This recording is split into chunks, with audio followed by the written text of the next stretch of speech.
if I take $1,000 loss, that adds up quicker in your mind. It Yep. makes you get a little more reckless. So that's why I try to keep it small, and as long as I'm patient with entries, and if I'm, for example, if I'm looking at a breakout that I see happening, I will generally try to time a pullback in that breakout and grab it as it's falling. So when it reverses quick to keep going, it runs to my target instead of entering while it's running, and then you get a pullback or falls back to 10 points and whips your stop out from under you, which So is very common. is it reversals that you're mostly trading? No, it's not.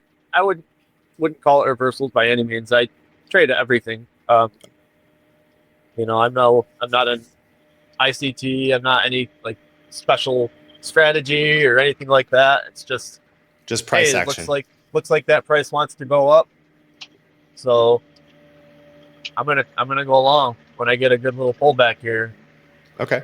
And then if, So if it doesn't kind of go, then I support and get a stop. resistance, but basically just price action. It's mostly price action, and then I base, I look at support and resistance just mentally at candles that are on the chart, and then I do look at trend lines as well, and I trade on a 5-minute chart, and then I usually try to keep in mind what the hourly and the 15-minute candles look like as well.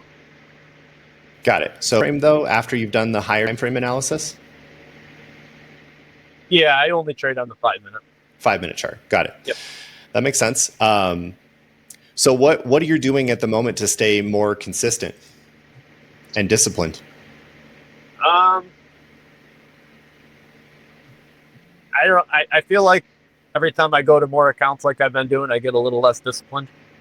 So I just got 2 Apex payouts in a row, and I feel like that's mostly based on me not having a lot of accounts outside of Apex. So I just hit my profit, took my 2 trades for the day, and headed out the door. Got it. I think minimizing trading is definitely a big part of staying disciplined. Yeah, that's a really good point there. It's really easy to overtrade, and taking a few good trades can lead to long-term success anyway.